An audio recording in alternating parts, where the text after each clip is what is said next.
నమస్తే. ఈరోజు సమాజంలో మహిళల పాత్ర అనేది అందరికీ తెలిసిందే.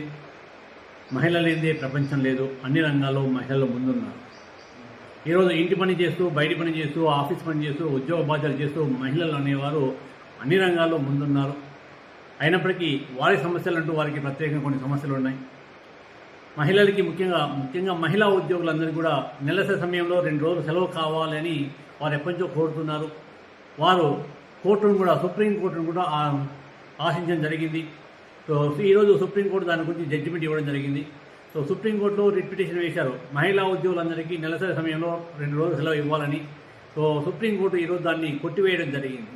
ఎందుకు కొట్టివేసింది అంటే, ఈ విధంగా సెలవు మేము ఇచ్చినట్లయితే, మేము ఆర్డర్ పాస్ చేసినట్లయితే, సో కొన్ని సంస్థలు మహిళని ఉద్యోగంలో తీసుకోవడానికి వెనకడుగు వేసే అవకాశం ఉంటుంది. ఆ విధంగా మహిళా ఉద్యోగుల సంఖ్య తగ్గుతూ ఉంది. సో దీనివల్ల మహిళా ఉద్యోగుల సంఖ్య తగ్గుతుంది కాబట్టి ఈ నెలసరి సెలవులను కూడా ఇవ్వడం వలన మహిళలకి పరోక్షంగా ఇబ్బంది అవుతుందనే ఉద్దేశంతో సుప్రీంకోర్టు ఆ రిట్ పిటిషన్ కొట్టివేయడం జరిగింది. అదేవిధంగా మహిళలు కూడా తమకు స్వతహాగా మేము మగవారి కన్నా తక్కువగా ఉన్నామేమో అనే అపోహ కూడా వాళ్ళలో కొంతమందిలో వస్తుంది. కొంత ఆత్మవిశ్వాసం కూడా తగ్గుతుంది అని సుప్రీంకోర్టు ఈ విషయంలో కామెంట్ చేయడం జరిగింది. అంత మాత్రమే కాదు, కేంద్ర ప్రభుత్వానికి కూడా సూచించింది.